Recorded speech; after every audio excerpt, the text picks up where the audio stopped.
already have one. We already have Got one. one. Yeah. And there you go. Thank you.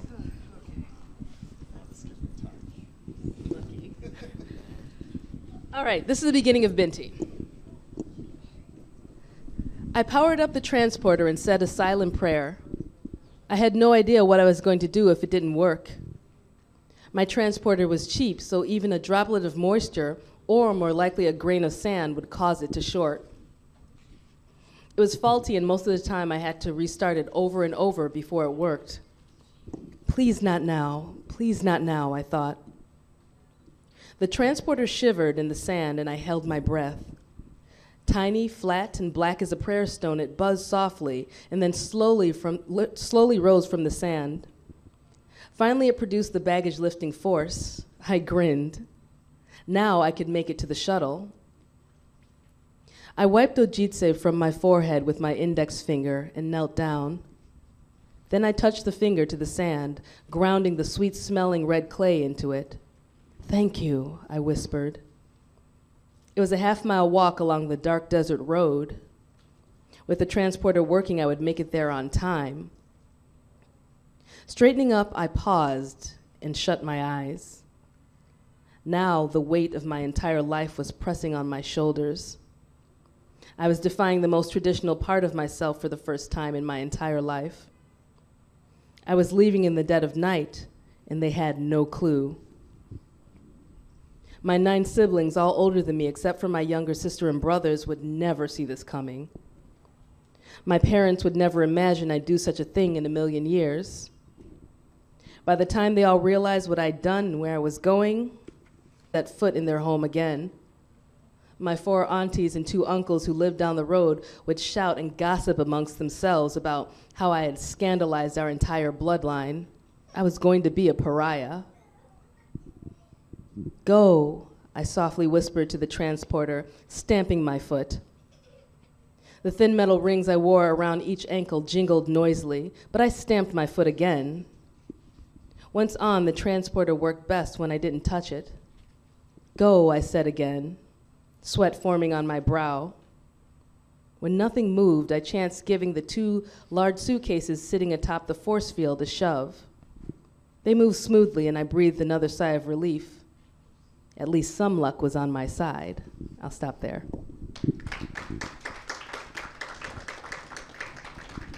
Your turn. Your turn. So the selection that I'm going to read from is towards the beginning of the book. It's the start of chapter 2. Every single time I return to the forum, the noise hits me like a wall. In less than a minute, my sandaled feet are covered in dirt and grime. I'm hoping the open air and the sun will help me clear my head and the pepper soup will warm my body.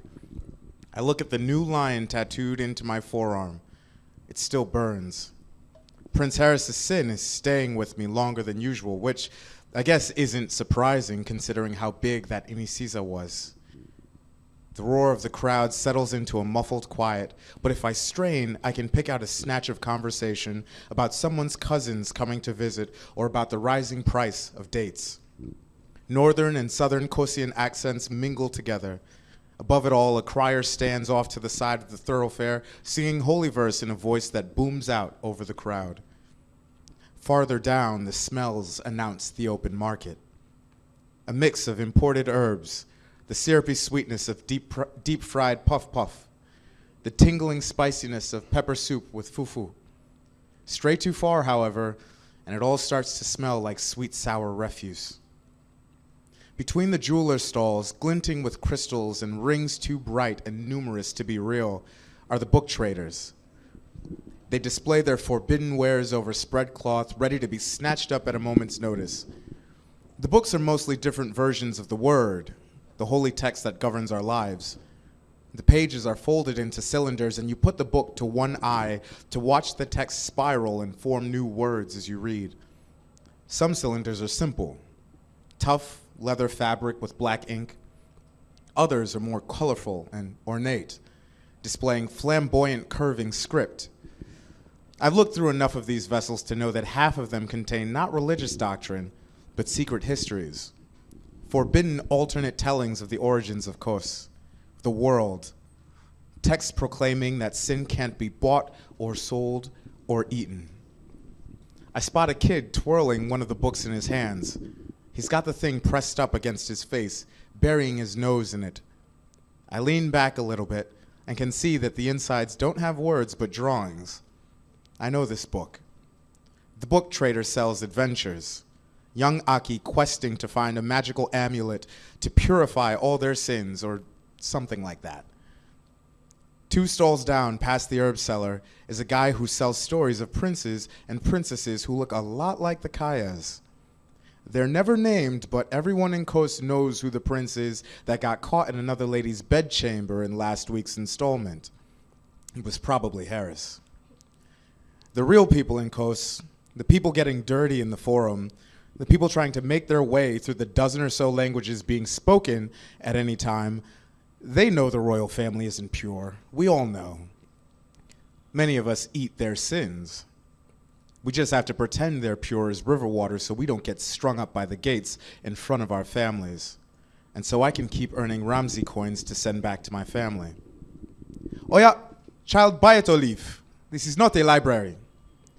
The bookseller snatches the book out of the kid's hand, careful not to crush the cylinder.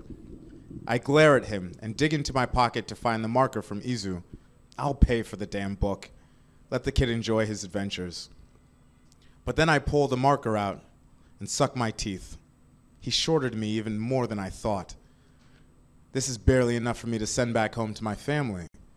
For a second, I think about tracking him down and chopping his hand for chopping my coins. But then, I'd have no more work because I'd be dead.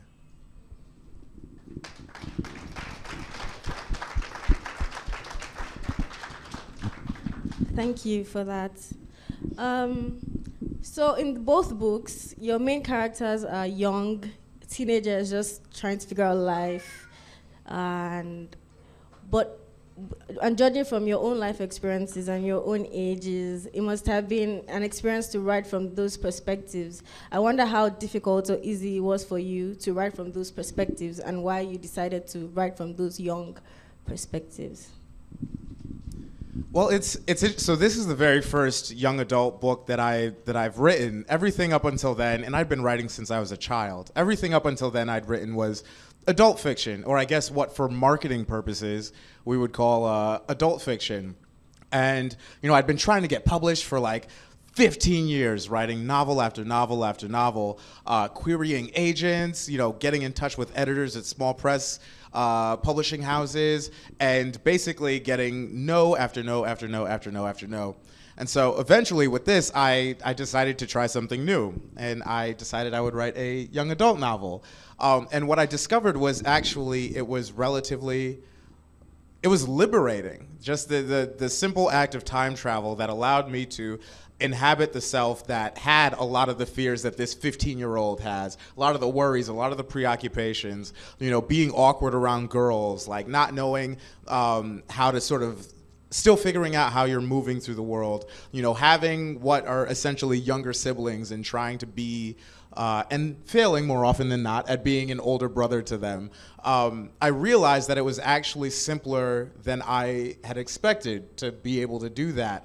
And once I got into Taj's voice, everything just sort of flowed. So this was maybe like the swiftest book that I'd ever written because it felt so easy. Yeah, for me, writing, gosh, what did I start out writing? I don't know. I never really categorized what I wrote, but I've always written from multiple ages, and when it comes to writing characters of that age, because Binti, I think, Binti's 16. I find it very easy. It was, and I think a lot of it, for me, like I could write from the point of view of a 4-year-old, and I'd find it easy. I think part of it is because I have always maintained that, like, I'm a child at heart, and that side of me is not dead. Like the looking at the world in a whimsical way and through the eyes of someone very small. I mean, I still do that, just naturally. So diving into that point of view was not difficult in the least. And I also have a 15-year-old daughter, so that's always that always helps. But yeah, I think that part of it is, when you have an imagination, we've all been, if we're at a certain age, we've all been that younger thing, So it's just a matter of remembering and maintaining and just maintaining that child inside. Speaking of your writing history, you said you've been writing since you were a child, and I read that you've written about 12 books or so. I think 15 at last count. 15, but this is your first book that was published, and I'm curious about that experience. Have you always been writing sci-fi, and how come this is the first book that got published? What was that like, publishing this book? I'm curious about that experience. Certainly. So I cut my teeth writing science fiction and fantasy. That's the genre of storytelling that I grew up reading, watching. I watched a ton of anime as a kid and still kind of do. And it's the genre that I learned how to write. So things like world building that we sort of, as speculative fiction writers, take for granted in a lot of ways. Like, I learned how to do that as part and parcel of becoming a writer. And so there used to be this online writing workshop that used to be sponsored by Del Rey Publishing, which is a publishing house back in the States. And it worked on a point system. So it cost you 2 points to post a short story or a chapter of your novel. And in order to get points back, you had to read and review other people's short stories or novel chapters. And I started this I joined this group probably sometime in middle school. And it was amazing, because not only did I learn how to be an editor, but through that, I learned how to better my own writing. And, people will hear, oh, you wrote like a dozen books before you got published? Like, how did you stay the course? Well, like, the thing for me is writing and storytelling in general are just I said this earlier in the day, they're intoxicating. Like, I love to write. And a lot of my peers and a lot of writers in general talk about what a difficult thing it is to write, or they'll talk about, oh, I have to bleed on the page, or, they talk about wishing that they talk about enjoying having written, but not enjoying writing. I love writing. Even sentence construction, like leaving aside the joys of constructing an entire world and getting to put together all the different features and facets and just like cool, awesome stuff that I get to like play around with. Even just playing around with sentences and paragraphs, it's just, oftentimes it feels like prayer. And like, that to me is where I find the true joy, and that's how I'm able to sort of keep on doing it. So even if Beast had never come out, I'd still be writing. I always wrote to be read, but at the same time, the joy was in the actual writing and not necessarily in the actual having been published. That, I think, is just a sort of redundant blessing, which is part of how this came about. It was a very sort of backwards journey where in the States, generally, you write the book, you polish the book, and then you send out what's called a query package to agents. Basically a one-page summary or one-page letter introducing yourself in the book, and then a one-page summary of the novel. And if they like that, the agent says, hey, can I get a partial? So that's the first 50 pages or the first 3 chapters of the book. You send that, and then they say, if they like it, they say, can I get a full? And by that, they mean the full manuscript. So you send that, and then you obsessively click refresh on your Gmail browser while you wait. And if they like it, they say, hey, can I take you on as a client? And then they talk to all their editor friends and try to sell your book. Me, it happened a little bit backwards, where I ended up first meeting my editor before I met my agent. And I met her while I was in law school. So much to my own chagrin, but much to the pleasure of my mother, who was very happy that I had decided to go to law school. It started out as a friendship, and she'd seen this editor friend had seen some of my writing before. And, I'd sent her another book that I'd written, an adult science fiction book that I'd written, and she really enjoyed it, but she didn't think she could do anything with it being a young adult editor. But we knew that we wanted to work together. So that's where the idea for Beast Made of Night sort of came from. And then out of that, I started writing. She pitched it to her boss, who loved it. And then all of a sudden, I'm at the table talking about, marketing and everything like that. And then at the table is the head of the imprint. And At one point in the discussion, he says, okay, Tochi, you should probably at this point start thinking about getting an agent. And the look that I gave this man, like, what do you think I've been doing for the past 15 years? But it was through that I was able to eventually meet my agent, and then, you know, he negotiated the deal and everything, and then that's how Beast Made of Night came to fruition. So it was literally the opposite way that you're supposed to do things. And Nnedi, you talk about remaining a child forever so that you can, while writing, see things through the eyes of a child and then create through those eyes. And in Binti, you have these creatures, the Medusae, and most of the creatures that you create, they seem so real and wild and wonderful. And I also know that you're interested in nature and animals in general. So I'm curious about how your interest in animals translates to how you create those creatures, just fictional creatures in your literature, in Binti especially. Yeah, well, we all have our before. Most of us Nigerian writers have a before story. So before I started writing when I was 19. I wasn't like you, where, you know, I'd been writing all my life. I had never written anything creatively. Actually, 20.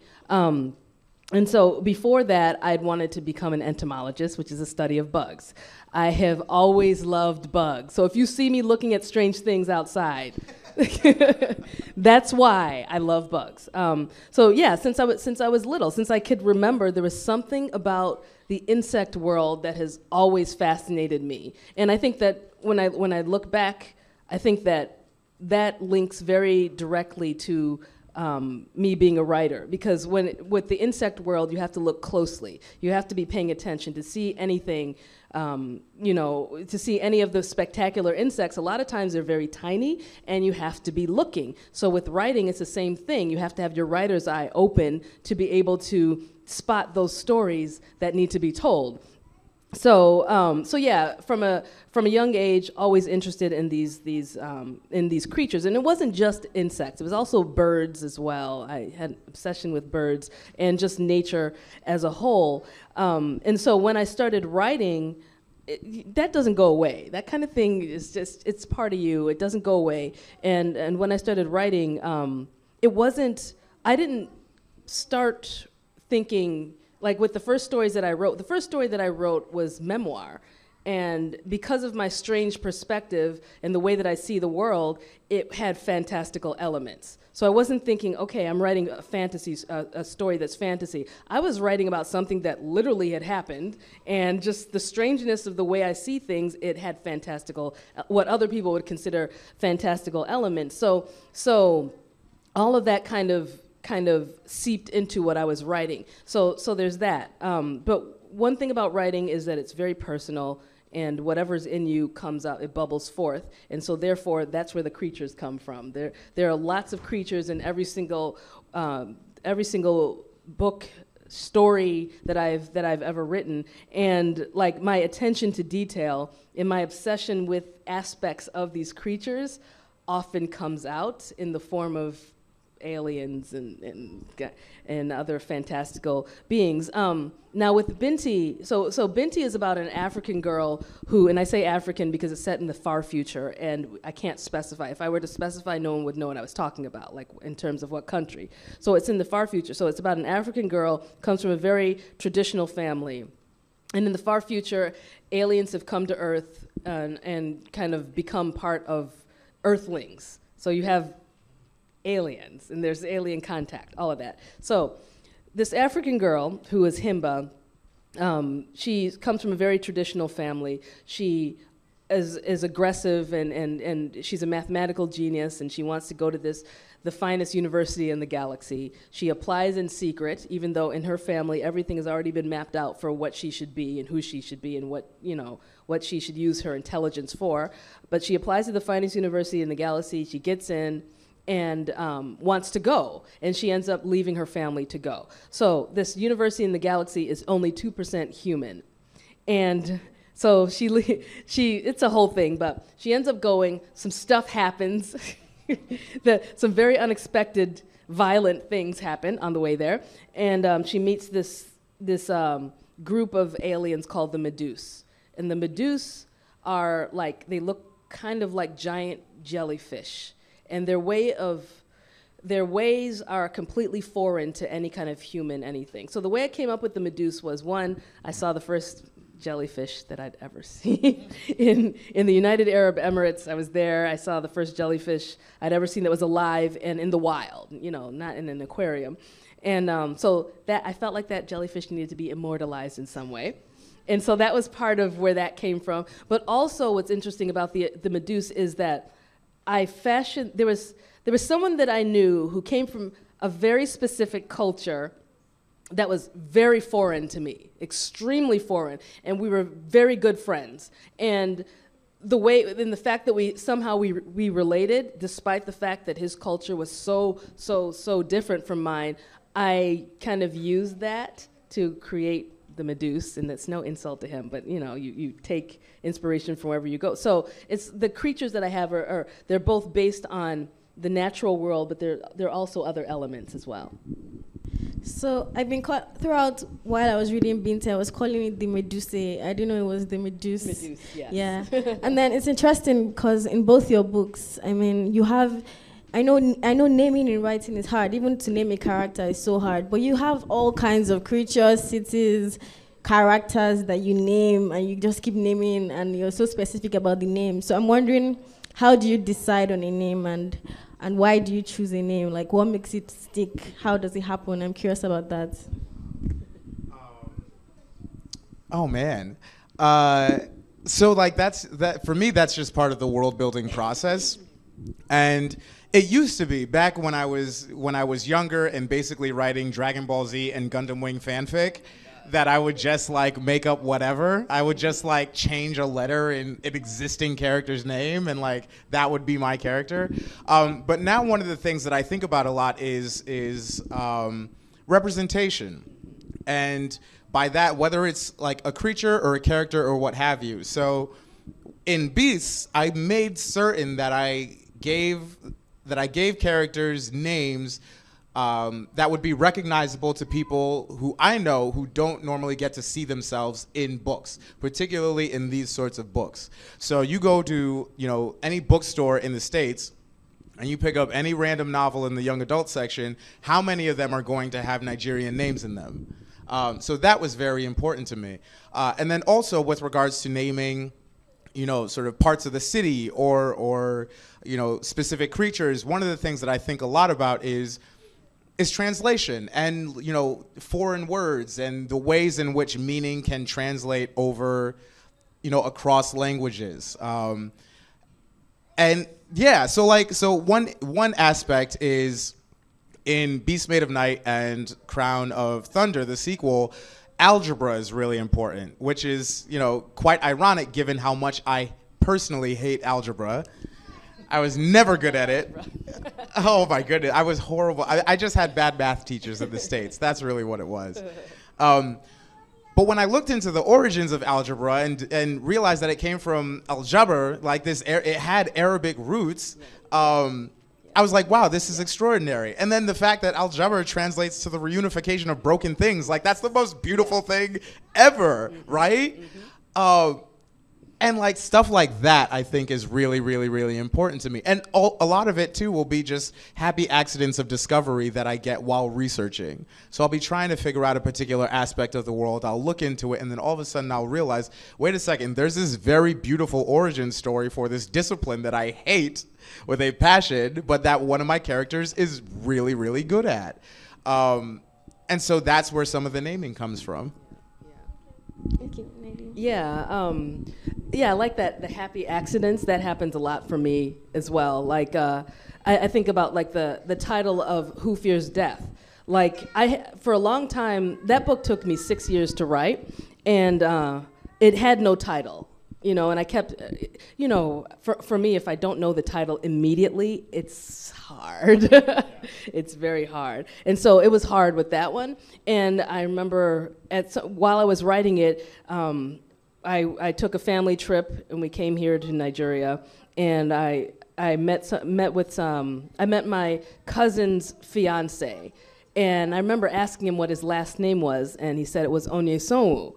And I was like, oh, you know, whenever I hear Onwu, there's death in there. And so I was like, oh, what does your last name mean? And so when he told me what his last name meant, he said, who fears death? I was like, oh, that was it. That was it. I knew immediately, like I went back to my room and changed, because I was writing some of it by hand, and I immediately changed the title. I'm like, I've just found the title, and I've just found the name of my character. So there are accidents that happen. You just hear things. But I think for me, early on, even from the first story that I wrote, I was very concerned and interested in names. And I think a lot of that has to do with me being Nigerian American, me having I have 2 Nigerian names. I don't have any European names. None of my sisters or my brother, none of us have European names. My parents gave us those names, and it wasn't like they were thinking hard about it, where they were like, okay, we want to make a point.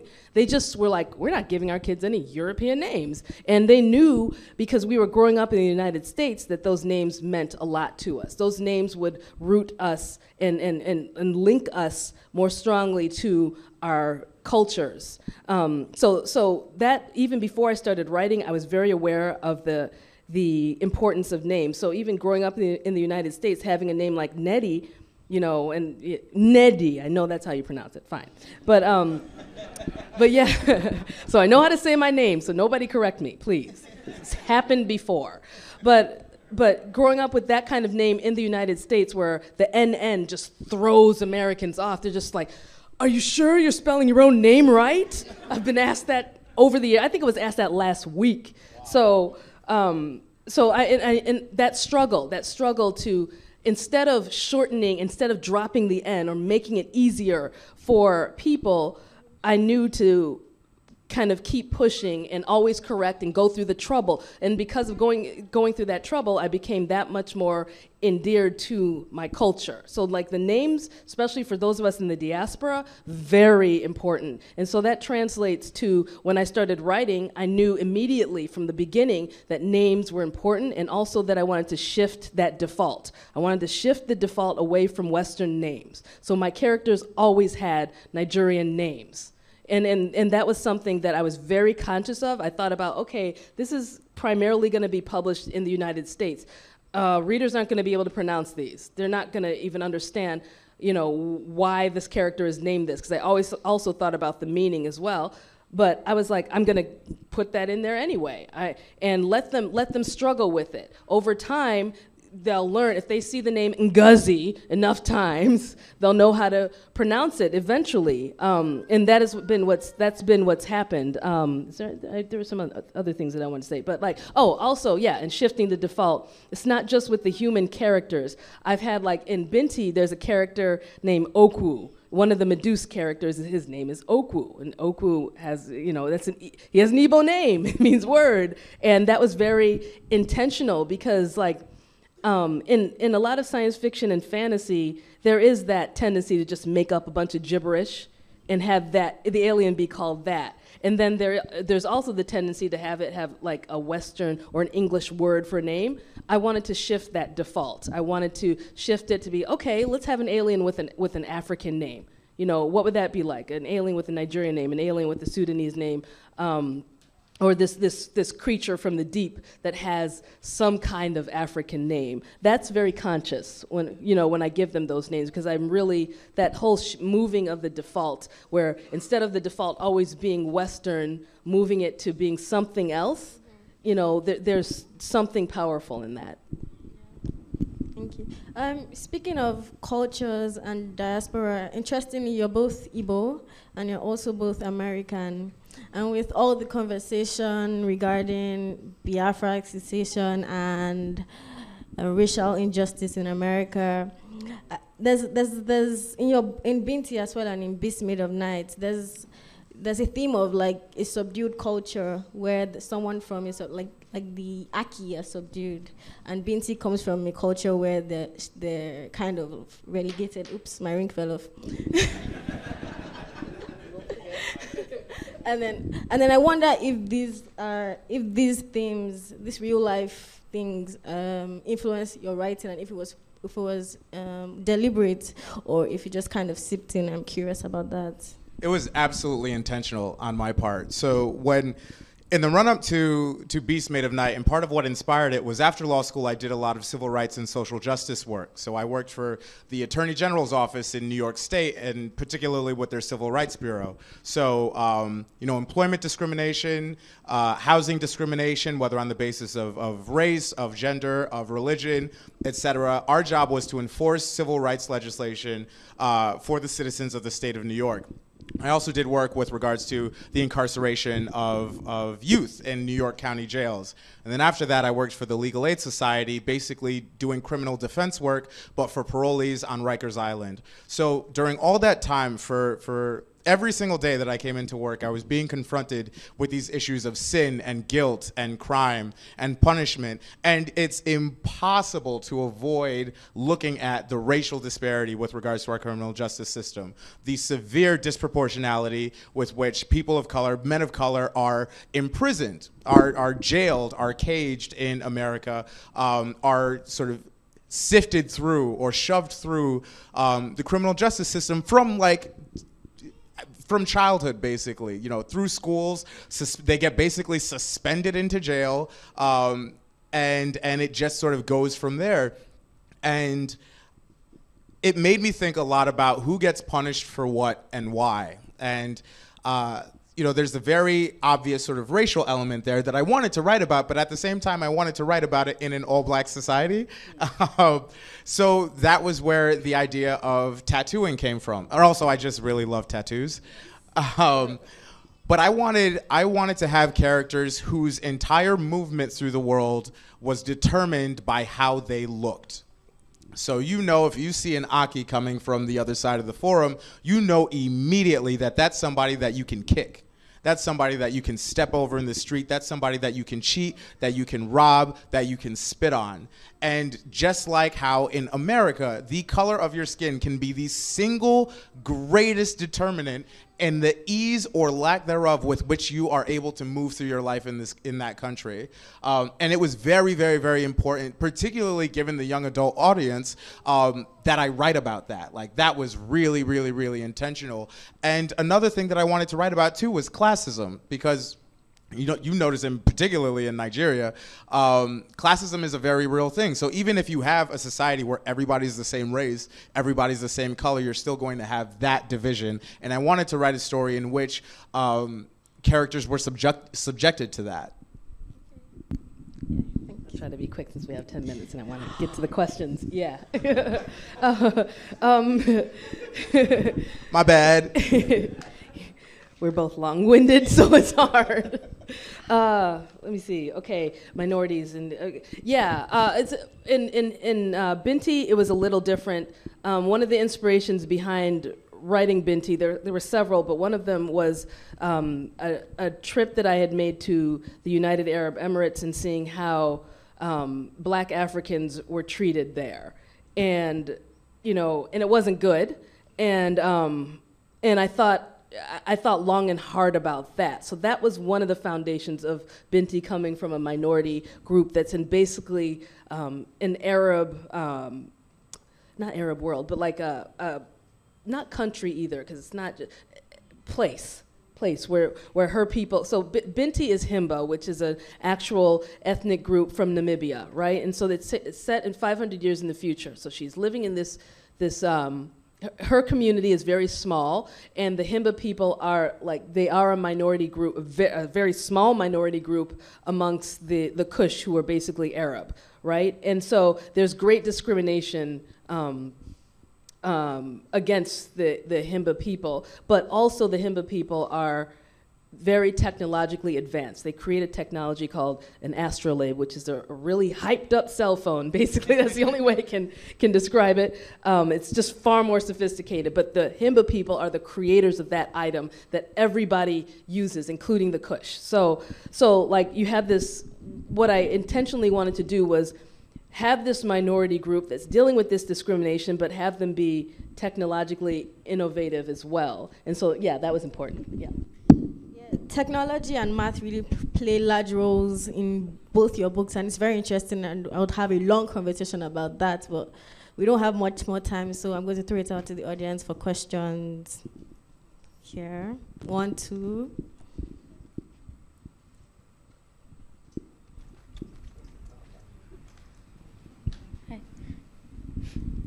So while Tochi was reading excerpts from his book, I couldn't help but picture Onye running across the market from Who Fears Death, and with all the starry eyes of disgust and judgment. So I just felt that connection between the two books. So I was wondering if you felt it too. It was just me. I mean, I could just say just off the jump that I am like a huge fan. So it doesn't look like I'm freaking out right now, and I'm not sweating profusely. But understand that I am freaking out right now. We just had lunch. No, he's not. But that is only to say that I am very, very, very much inspired by Nnedi's work, and she's been a huge trailblazer for me and a lot of what authors like myself are able to do. So, characters like Onye Songwoo were like pivotal in my personal writing journey. Well, thank you. Thank you. Hello.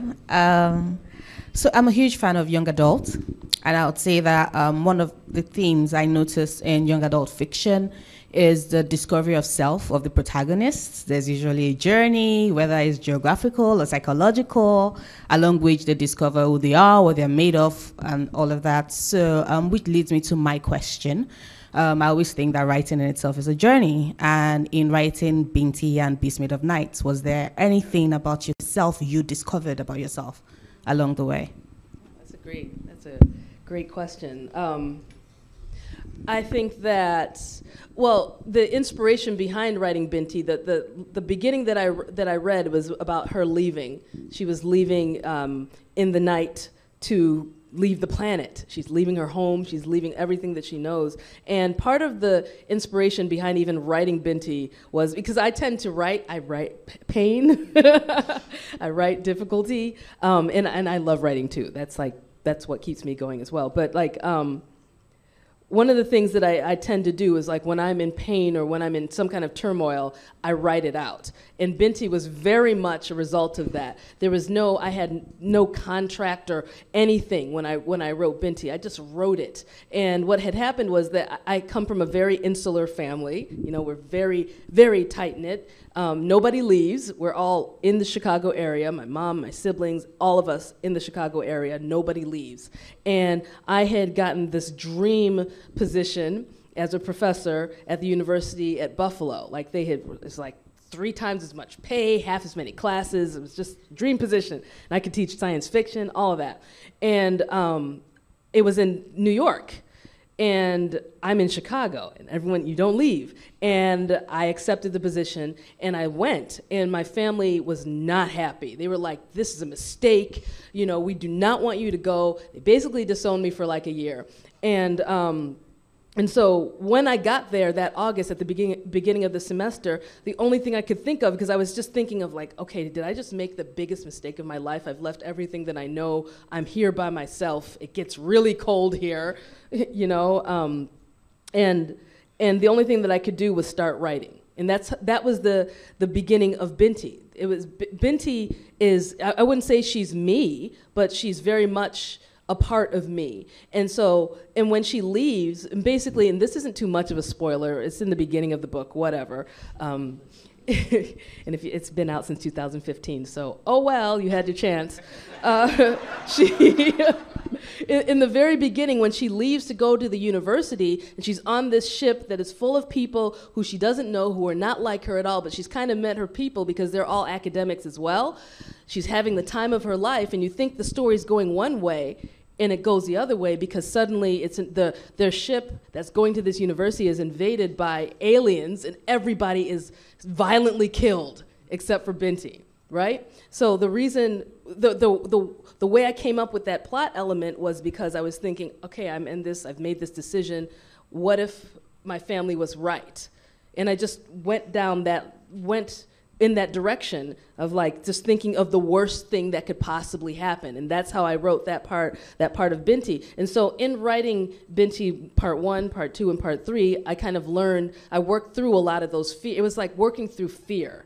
It was working through fear and facing fear, not running away from it, but facing it. So in that way I learned that when you face your fear, it can be extremely painful and terrifying, but it's gratifying as hell. Yeah. Oh man, I write into my fears too. That's so, yeah. So I will just say briefly with regards to Journeys, in addition to being the first young adult novel that I wrote, Beast Made of Night, out of everything that I've written, is the first story that I wrote that is explicitly inspired by Nigeria and by my Nigerian heritage. Everything that I'd written before, whether about assassins or spies or spaceships or what have you, none of it really drew from where I come from, where my family comes from, my heritage. And so in addition to being very liberating in terms of writing from a young adult perspective, and for a young adult audience, this was also liberating in that it allowed me, finally, the space to, and the impetus to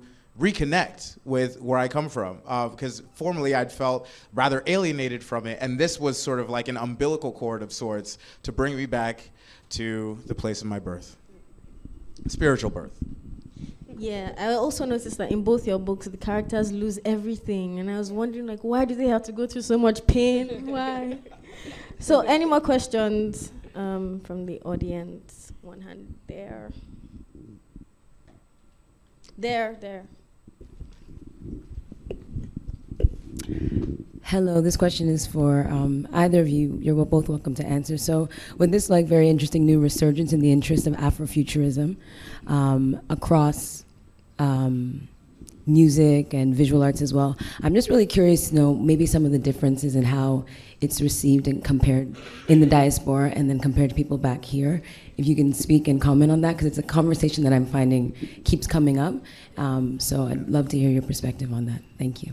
Oh man, we could do an entire, forget a whole panel, we could do a whole festival on that question.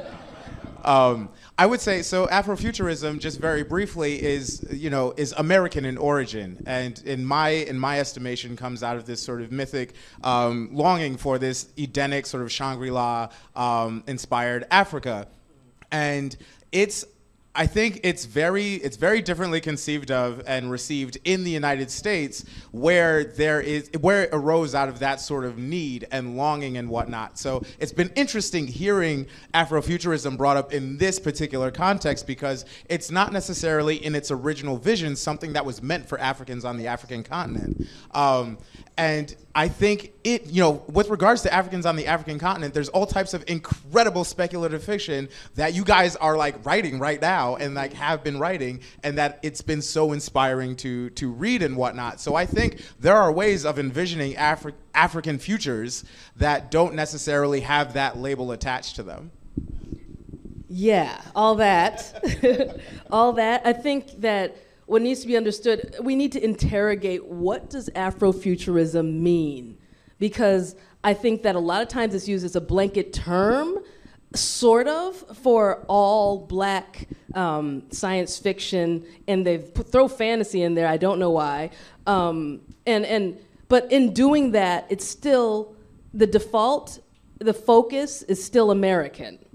So, and that's why I have tried so hard to not be called an Afrofuturist. I've tried hard, and then nobody listens to me, and they just call me that anyway, and I'm just like, okay, and then I try to change the definition, and then people get upset, and I'm just like, okay. So I've been calling myself an African futurist, not an Afrofuturist.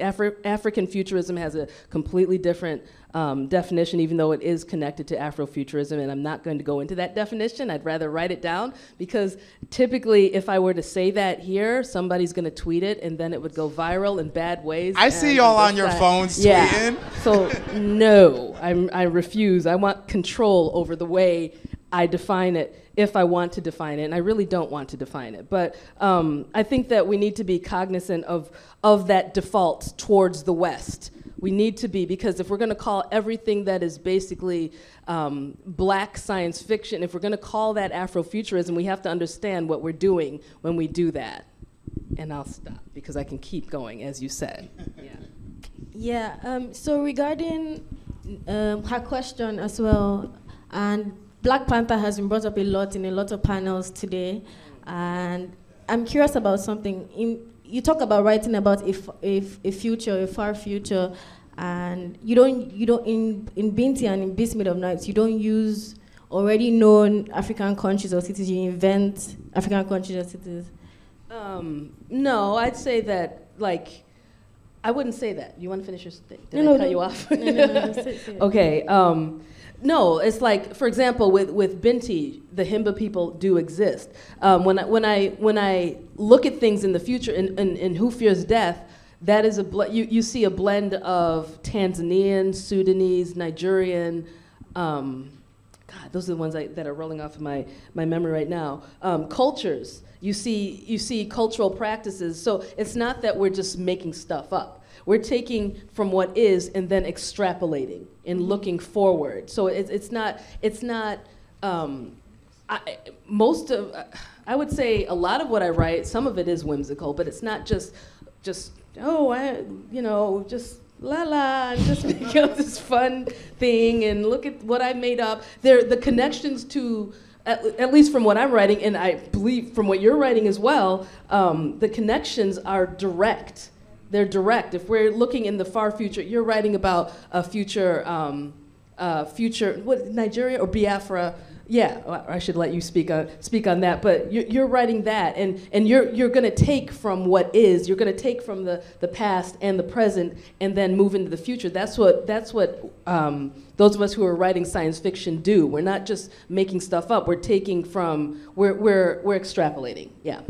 And I will say, just very, very briefly on the fantasy aspect, there is an element of second world fantasy in Beast Made of Night, but similar to how you'd have in Game of Thrones, it's based on War of the Roses, but at the same time you don't see the Lannisters grafted onto, say, for instance, the Merovingian Empire or the Carolingian Empire or any of like a specific Germanic kingdom. It's oftentimes this melange that has specific elements from certain medieval kingdoms and pasts and whatnot brought into it. Similarly, there are Yoruba traditions and Igbo names, and there's Nigerian cuisine in this book that's very much drawn from direct analogs. At the same time, there is this element of, like, yeah, I just made stuff up. It's funny because in Western audiences, I often get asked the question, are sin beasts, is that like, part of Nigerian? Thank you very much. On that note, we're going to end the book chat, and you should buy the books outside and get the book signed. Thank you very much for sitting here.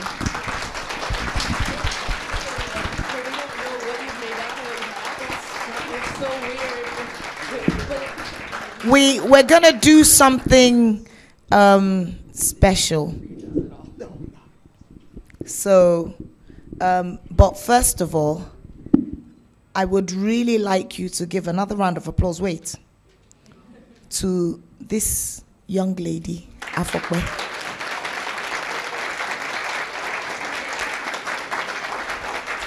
Because part of what we do here is bring on we're kind of grooming people. It sounds awful, but that's the idea.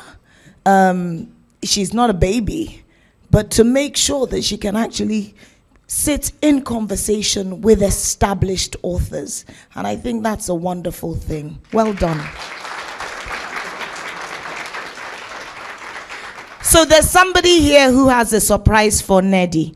Don't worry, Tochi. I'm just going to give you a kiss after.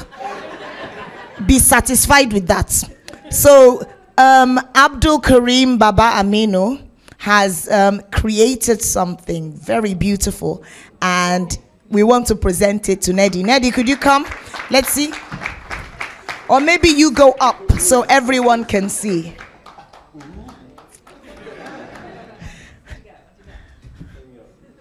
He just wants to hug her, really.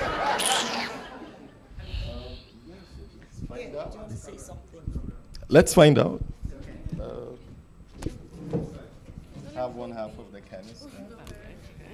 And it's I think it's a map. I think so. It looks like a parchment of some sort. Okay. I'll show her first before you guys. Oh, yes. Oh, my gosh.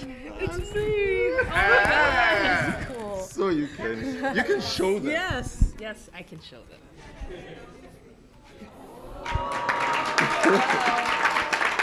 Gorgeous. Thank you. You're welcome. Oh, my God. I love this so much. You're welcome. It's a portrait of hers, you know, of course. And yeah, it's got all those. Well, you make it sound creepy, but it's cool. This is how I feel all the time. So this is fine. Beautiful. Thank you. You're welcome. Thank you. You're welcome. And Abdul Karim Baba Aminu's art is absolutely fascinating and crazy, and you should definitely check it out in the art room if you haven't already. If you haven't been to the memory room, it's closing today. Oh. All that stuff. We did this collaboration with the British Library. It's gonna end today, so please try and have a look. Also, the film room. I know many of you have been there. How many of you watched Rafiki? Let's see. Well done. Was it good? Was it as good as they've been saying and telling us? Super. Why are you crying? So as we prepare for the next channel, please give them one more big round of applause. Thank you so much.